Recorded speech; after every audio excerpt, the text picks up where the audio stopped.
Madras central സ്റ്റേഷനിലെ തിക്കിനും തിരക്കിനുമൊപ്പം ഞാനും പുറത്തേക്കൊഴുകി.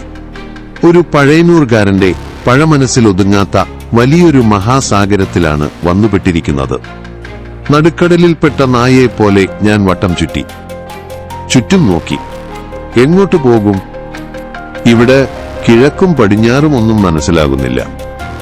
ആകെപ്പാടെയുള്ള ഒരാശ്വാസം ഗോവിന്ദൻകുട്ടിയമ്മാവന്റെ address കൈവശമുണ്ടെന്നുള്ളതാണ്. എങ്ങനെയെങ്കിലും അമ്മാവന്റെ വീട് കണ്ടെത്തണം. ഭാഷാ പ്രശ്നം കുറച്ച് ബുദ്ധിമുട്ടുണ്ടാക്കിയെങ്കിലും വലിയ പ്രയാസമില്ലാതെ ഞാൻ വീട്ടിലെത്തി. അമ്മാവന് 2 പെൺമക്കളാണ്, മീനാക്ഷിയും മല്ലികയും. ഇവർ രണ്ടും തീരെ പൊടികളായിരുന്നപ്പോൾ വീട്ടിൽ വന്നിട്ടുള്ളതാണ്. ഇപ്പോൾ വളർന്നു തടിച്ചിരിക്കുന്നു. കുളിയും കാപ്പികുടിയും കഴിഞ്ഞ അമ്മായിയുമായി നാട്ടുവിശേഷങ്ങൾ പങ്കുവച്ചപ്പോഴേക്കും ഉറക്കം വന്നു കണ്ണിൽ തൂങ്ങി. രാത്രി മുഴുവൻ റെയിൽവേ സ്റ്റേഷനിൽ ഇരുന്ന് നേരം വെളുപ്പിച്ചതിന്റെ ക്ഷീണമകറ്റാനായി ഞാനൊന്നു കിടന്നു. പിന്നീടെപ്പോഴോ അമ്മാവന്റെ ഉച്ചത്തിലുള്ള സംസാരം കേട്ടാണ് ഉണർന്നത്. AD അബനിപടം വരെ വരണമെങ്കിൽ എന്തോ ചില ഉദ്ദേശലക്ഷ്യങ്ങളുണ്ടല്ലോ ഇല്ലേ?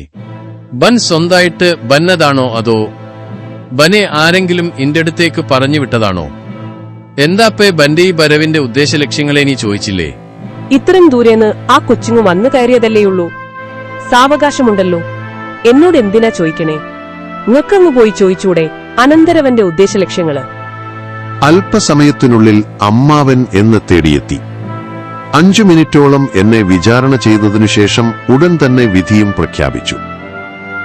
പൊയ്ക്കോ, വേഗം നാട്ടിൽ പൊയ്ക്കോ. അതാ നിനക്ക് നല്ലത്. ഫോട്ടോഗ്രാഫി പഠിക്കാനായി മദിരാശിയിൽ വന്നിരിക്കുന്നു. അതൊക്കെ അവിടെ നാട്ടിലും പഠിക്കാം.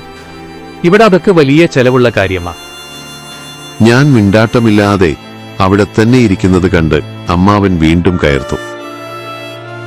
നിനക്കു ഞാൻ പറഞ്ഞതൊന്നും മനസ്സിലായില്ലേ? വേഗം റെഡിയാവും. ട്രെയിൻ പുറപ്പെടാൻ ഇനി അധിക സമയമില്ല.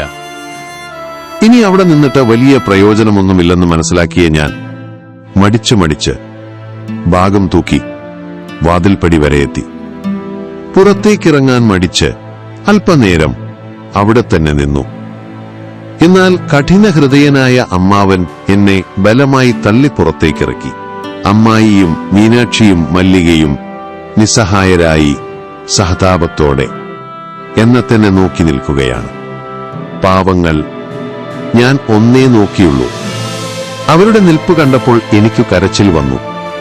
ഉള്ളുനീറുന്ന വേദനയോടെ ഞാൻ പുറത്തേക്ക് ഓടിയിറങ്ങി.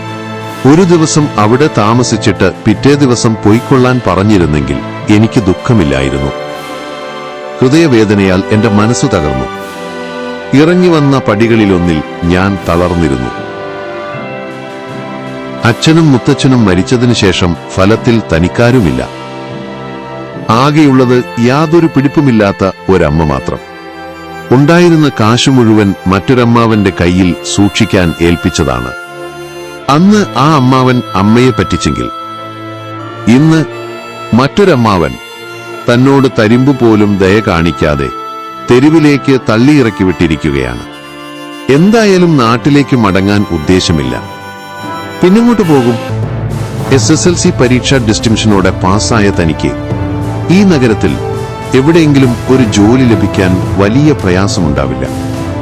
ആരുടെയും സഹായമില്ലാതെ ഒരു ജോലി കണ്ടെത്തണം. എന്നിട്ട് ഈ അമ്മാവന്റെ മുൻപിൽ ഗമയോടെ വന്നു നിൽക്കണം. ഞാൻ ലോഡ്ജിൽ ഒരു മുറിയെടുത്തു. നാളെ മുതൽ ശക്തമായ തൊഴിലന്വേഷണം തുടങ്ങണം. Thank you for watching. Stay tuned for the next episode. Goodbye.